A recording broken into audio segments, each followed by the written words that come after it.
Olá pessoal, tudo bem? Vamos dar sequência à nossa disciplina de Química Geral 1 e agora, nesse segundo módulo, vamos seguir falando sobre as propriedades periódicas e hoje a gente vai falar sobre afinidade eletrônica.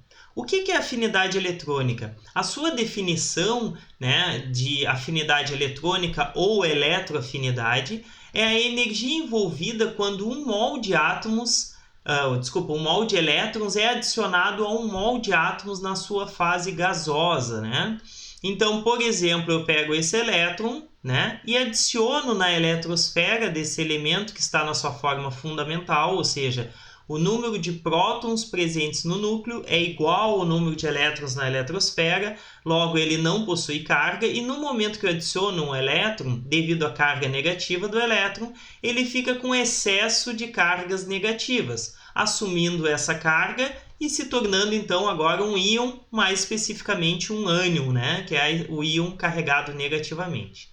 A energia envolvida nesse processo, né, pode ser tanto maior ou menor do que zero, o que indica que eu posso ter a afinidade eletrônica, né, ou seja, a inserção desse elétron, pode ser tanto um processo endo quanto exotérmico. Então, de uma forma geral, a gente pode dizer que é um processo de formação de ânions, porque eu dou origem a espécies carregadas negativamente.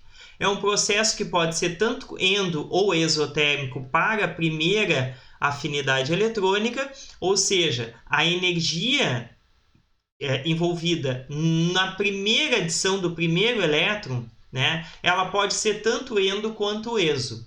Já quando eu adiciono um segundo, terceiro e assim por diante, quando eu adiciono sequencialmente elétrons na eletrosfera, este processo se torna sempre endotérmico. A primeira pode ser exo. Agora, a partir da segunda, sempre vai ser endotérmico. Então, por que se dá isso? Porque eu estou adicionando elétrons a uma espécie que já possui uma carga negativa. Então, na primeira, eu estou adicionando uma espécie neutra. Tranquilo. A repulsão vai ser dos elétrons que já estão ali na eletrosfera, mas ela é minimizada. Agora, quando eu tenho uma espécie que já é carregada negativamente e eu vou adicionar elétrons, a repulsão se torna mais pronunciada, então o processo sempre vai ser endotérmico. Eu tenho que dar energia para fazer isso. Quanto mais positiva for a afinidade eletrônica, maior será a tendência de ganhar elétrons, o que é bem óbvio, porque se eu tenho uma grande afinidade eletrônica, né, eu tenho uma grande tendência a ganhar elétrons, né? Então isso seria bem óbvio, né? Aqui existe aqui tem uma representação de uma das tabelas, né, que eu retirei do Atkins, do livro, né? E aqui ele tem alguns valores, né, de afinidade eletrônica para os diferentes elementos. Né? E a gente pode ver aqui que essa energia pode ser tanto positiva quanto negativa, que está diretamente relacionado a ser um processo endo ou exotérmico. E a gente vai precisar observar cada um deles. Né? Então aqui eu tenho, por exemplo, para o oxigênio eu tenho dois valores. O que quer dizer esses dois valores? Então aqui eu tenho o elemento oxigênio no seu estado fundamental, gasoso, e eu vou adicionar um elétron dando origem, né, a uma espécie carregada negativamente. O que acontece? A afinidade eletrônica é de mais 141. O que quer dizer esse mais 141? Quer dizer que é um processo endotérmico? Não. Quer dizer que ele tem uma grande afinidade eletrônica, né? A afinidade eletrônica dele é positiva. E aí o que acontece? Ela tem a afinidade eletrônica tem uma relação inversa de sinal com ΔH de ganho de elétrons. E o que é o ΔH? É a energia, né, envolvida neste processo, né, a pressão constante, mas que para nós a gente precisa saber que ela agora tem uma relação inversa. Quando eu tenho um ΔH negativo, isso quer dizer que o processo é exotérmico. Quando eu tenho um ΔH positivo, eu tenho um processo endotérmico. Então, se aqui a afinidade eletrônica é positiva, quer dizer que o meu ΔH de ganho de elétrons é negativo. O valor é o mesmo. Então, se o valor é negativo, eu tenho um processo exotérmico. No segundo momento, eu pego essa espécie carregada negativamente e adiciono um segundo elétron, formando aqui o íon óxido. O que acontece nesse caso aqui? Eu tenho uma afinidade eletrônica de menos 844 kJ por mol. Ou seja, nesse caso, ele tem uma afinidade eletrônica menor do que a primeira. Por quê? Porque agora eu estou adicionando esse elétron numa espécie negativa. Então, antes ele tinha uma afinidade eletrônica elevada, positiva, de 141, e aqui ele passou a ter uma afinidade eletrônica negativa, ou seja, ele deixa de ter afinidade eletrônica, justamente porque ele já é uma espécie negativa. Como a relação com ΔH de ganho de elétrons é inversa, então aqui o processo é endotérmico. Mas aí vocês vão perguntar por que existe isso daqui? Essa relação inversa de sinais. Vamos pensar, se eu estou falando de afinidade eletrônica e eu dissesse que a afinidade eletrônica do oxigênio fosse menos 141, ficaria meio que ambíguo a dizer que... Então, ele não tem afinidade eletrônica porque é negativa. Então, quando se fala de afinidade eletrônica, a gente está falando de valores positivos. Né? Então, se o elemento tem uma tendência a ganhar elétrons, ele tem uma grande afinidade eletrônica, esse valor é positivo. E quanto mais positivo, maior a tendência de ganhar elétrons. Quando a gente vai falar em energia, se o processo é endo ou exotérmico, eu inverto o sinal. Né? Tendo em vista que, em relação à energia, se o processo é exotérmico, quer dizer que ele liberou energia, então ele vai perder essa energia. Né? Ele está liberando, então da onde saiu? Saiu dele. Então por isso que o processo é negativo. Então quando a gente está falando de ΔH, de ganho de elétrons, que é a entalpia de ganho de elétrons, a gente está falando do sinal inverso à afinidade eletrônica. Então existe uma relação inversa entre os dois e isso se justifica pela própria propriedade. A afinidade eletrônica, né, se a espécie tem grande afinidade, ela deveria ser positiva. E ela é, né, como é o caso do oxigênio aqui. A primeira afinidade eletrônica é positiva, a segunda é negativa, porque eu já tenho uma espécie carregada negativamente. A primeira é um processo exotérmico, porque tem grande afinidade, então ele libera energia. A segunda é endotérmica, porque ele já tem uma repulsão, então eu preciso dar energia para forçar que aquele elétron vá para a eletrosfera de uma espécie já carregada negativamente. E quando a gente vai comparar na tabela periódica? Bom, agora a gente precisa ter muita calma, né? Por quê? Porque das propriedades periódicas, a afinidade eletrônica é a que mais varia na tabela periódica, de forma a não seguir uma sequência lógica. A gente consegue, a partir dos valores, dar uma explicação para isso, mas antes de saber os valores é muito difícil de fazer essa relação, mas existem algumas tendências. Por exemplo, no longo do período, né, a afinidade eletrônica ela segue, né, ela tende a seguir a carga nuclear efetiva, então o sódio e o cloro. Os extremos, praticamente, do segundo período. O que eu posso dizer para do terceiro período, desculpa. O que eu posso dizer dessa espécie? Que conforme vai aumentando a carga nuclear efetiva, aumenta a afinidade eletrônica. Né? Então, aqui o sódio é mais 53, o cloro mais 349, o que indica que o cloro tem uma grande tendência a formar um cloreto, ou seja, ficar com uma carga negativa, que é um ânion. E isso se justifica pela carga nuclear efetiva. Vamos pensar o seguinte: o que é a carga nuclear efetiva? É a atração que os elétrons sentem real, né, pelo núcleo. Então, aquele elétron da eletrosfera, ele sente uma atração pelo núcleo. Qual é essa atração verdadeira? A carga nuclear efetiva. Se a carga nuclear efetiva é muito grande, é porque ele é atraído fortemente pelo núcleo. Então, se o cloro tem uma grande carga nuclear efetiva, ele atrai os elétrons, então ele tem tendência a ganhar elétrons. A mesma coisa que entre o rubídio e o iodo, a gente pode observar isso. Então, ao longo do período, a gente pode dizer que existe uma tendência de a afinidade eletrônica acompanhar a carga nuclear efetiva. Mas existem algumas variações e a gente vai ver isso mesmo ao longo do período. Já no caso das famílias, a gente pode dizer que existe uma tendência, aumentando de baixo para cima. Quando a gente compara aqui, né, os metais da primeira família. Então, o que acontece aqui? Eu estou aumentando o raio nesse sentido, né? E para este sentido aqui, eu estou aumentando a carga nuclear efetiva. Como está aumentando de baixo para cima, eu posso dizer que a carga nuclear efetiva está favorecendo, né, a afinidade eletrônica nesse sentido.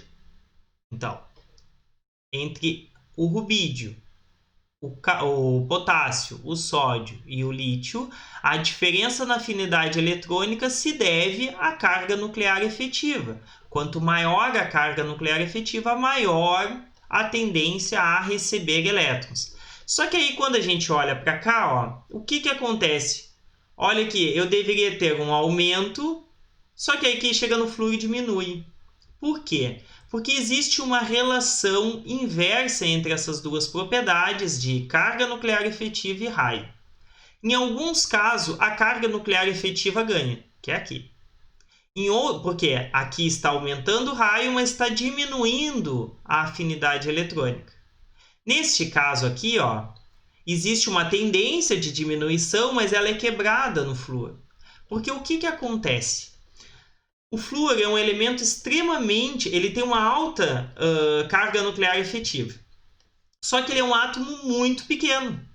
Então, quando eu adiciono elétrons ali, aqueles elétrons que ele já possui estão confinados num espaço muito pequeno.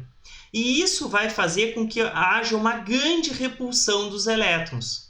Então, é muito mais fácil adicionar, por exemplo, numa outra espécie maior do que nele.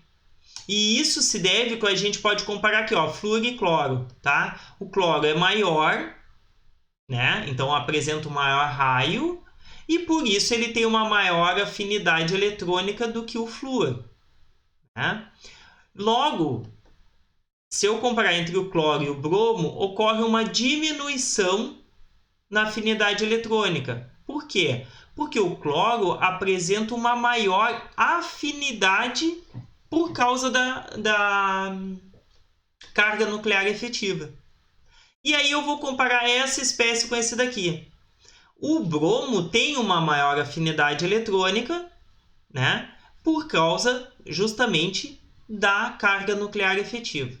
Então, ou seja, existe uma tendência de baixo para cima, mas ela não é respeitada por causa do raio. Então, aqui, se eu não soubesse esses valores, seria muito difícil eu dizer qual que vai ter o maior valor ou menor, né? E isso se deve justamente por causa dos valores de raio atômico e carga nuclear efetiva. As duas são propriedades antagônicas, ou seja, elas, quanto maior a carga nuclear efetiva, né, menor o raio, quanto maior o raio, menor a carga nuclear efetiva, e ambas vão contribuir com a afinidade eletrônica. Então, cada caso a gente vai ter que observar. Por exemplo, como eu falei, flúor e cloro, né? Aqui, neste caso, é o raio que está dizendo qual é a maior afinidade eletrônica, porque o flúor é muito pequenininho, maior repulsão. Agora, nesse caso do cloro para o bromo, eu posso dizer que o cloro tem maior afinidade eletrônica do que o bromo, e isso se deve à carga nuclear efetiva. Bom, o que acontece? Como eu falei para vocês, ao longo do período existe uma tendência, né, de aumento na carga nuclear, da carga nuclear efetiva, consecutivamente da afinidade eletrônica, mas tem alguns aqui que quebram isso. Por exemplo, do sódio para o magnésio existe uma redução, depois começa a aumentar de novo. Alumínio, silício, depois fósforo, depois enxofre, cloro e argônio. A mesma coisa, lítio, berílio, boro, carbono, nitrogênio. Então, ou seja, berílio e nitrogênio existe alguma coisa na família dessas espécies, que é a família 2 e a família, no caso a família 15, que não explica a questão de acompanhar a afinidade eletrônica com a carga nuclear efetiva. E isso se deve novamente à simetria dos orbitais. Por quê? Vamos olhar aqui os valores. Existe uma tendência de aumento nesse sentido, mas ela é quebrada no berílio, no nitrogênio e no neônio.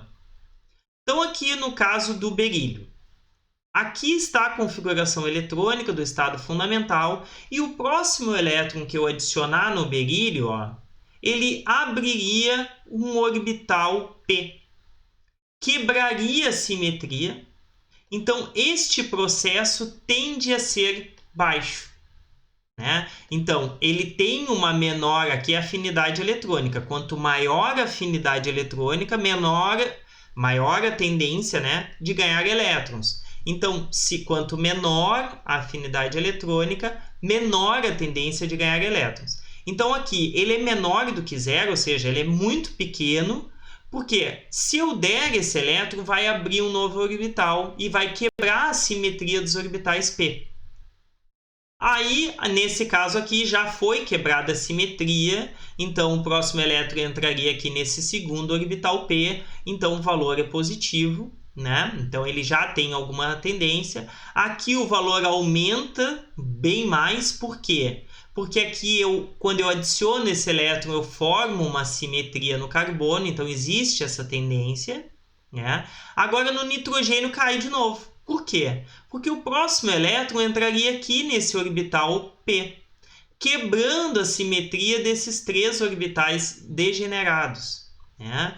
E aí depois aqui nesse caso não vai influenciar tanto, porque já houve a quebra. Aqui eu vou ter um valor bem grande, porque aumenta a simetria dos orbitais, todos vão estar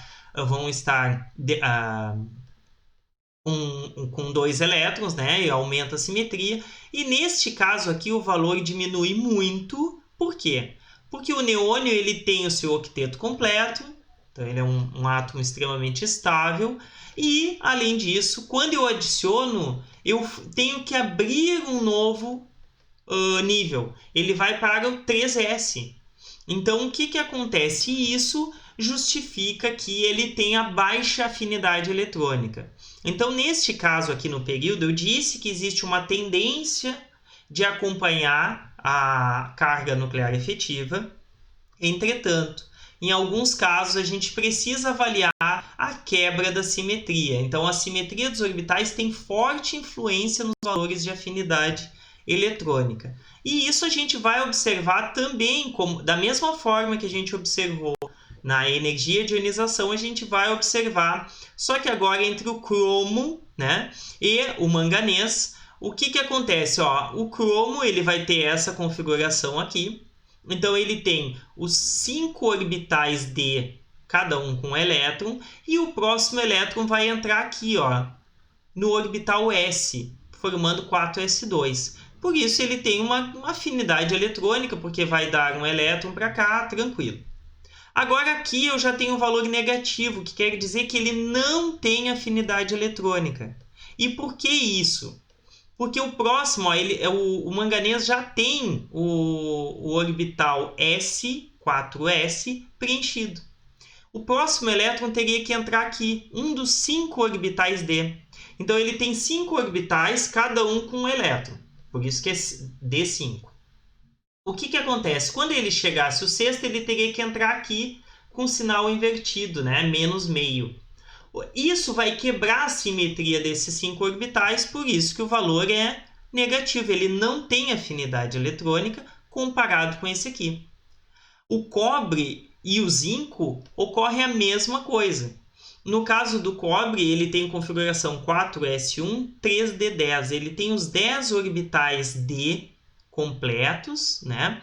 Então, o elétron que entrasse vinha aqui para o orbital 4s. Tranquilo, ele tem uma afinidade eletrônica de mais 119, maior do que o cromo, porque aqui está aumentando a carga nuclear efetiva, o que a gente espera, né? Do cromo para o cobre. Agora, do cobre para o zinco, que a gente deveria esperar um aumento, ocorre novamente diminuição. E isso se deve ao quê? Porque o zinco já tem o orbital 4s preenchido, o 3d também é preenchido, e o próximo orbital teria que entrar no 4p. Ele abriria um novo orbital, né, onde deveria ter 3 orbitais degenerados, e no momento que eu coloco um elétron, ele perde essa característica de ter a mesma energia. Então, isso faz com que eu tenha uma afinidade eletrônica negativa, ou seja, ele tem baixa afinidade eletrônica quando comparado ao cobre. Então, apesar de eu esperar um aumento neste sentido, porque acompanha o aumento da carga nuclear efetiva, o aumento do cromo para o manganês não é observado, e isso se deve à simetria dos orbitais, como o do cobre para o zinco também não é observado. Bom, o que a gente pode concluir da afinidade eletrônica? Basicamente que ela é quase aperiódica, ou seja, não existe uma continuidade na tabela periódica, existe uma tendência, e que ela é muito quebrada, né, constantemente quebrada, e isso por causa do raio atômico, por causa da simetria dos orbitais. Que segue uma tendência de aumentar conforme aumenta a carga nuclear efetiva. Isso é uma tendência, né? Que o maior raio, ou seja, número de níveis, conforme eu vou aumentando os níveis, eu favoreço a afinidade eletrônica. E isso por quê? Porque eu colocar um elétron num espaço, num átomo grande, isso diminui a repulsão entre os próprios elétrons que já estão ali. Então, imagine no caso do flúor, que é um átomo extremamente pequeno, né? Apesar de ter uma grande carga nuclear efetiva, ele é um espaço muito pequeno. Então, quando eu adiciono o elétron, a repulsão com os elétrons já existentes é muito grande. E isso diminui a afinidade eletrônica dele. E, por fim, que a simetria dos orbitais interfere fortemente na afinidade eletrônica. Bom, aqui a gente fecha o que a gente tinha para falar de afinidade eletrônica. Então tem que ficar bem claro para vocês, principalmente, que a afinidade eletrônica ela é uma propriedade que está relacionada com a energia envolvida em dar um elétron para uma espécie neutra, que esse processo pode ser tanto endo quanto exotérmico, mas quando eu já vou dar um elétron para uma espécie carregada negativamente, ou seja, a segunda afinidade eletrônica, terceira, quarta, enfim, ela sempre vai ser endotérmica, porque eu estou adicionando numa espécie negativa, que ela é o inverso, né, da energia de ionização, porque a energia de ionização é a energia para retirar um elétron, e nesse caso é a energia para dar um elétron. Na próxima aula a gente vai falar da última propriedade periódica, encerrando o módulo de tabela periódica, que é a eletronegatividade. Tranquilo? Até a próxima aula.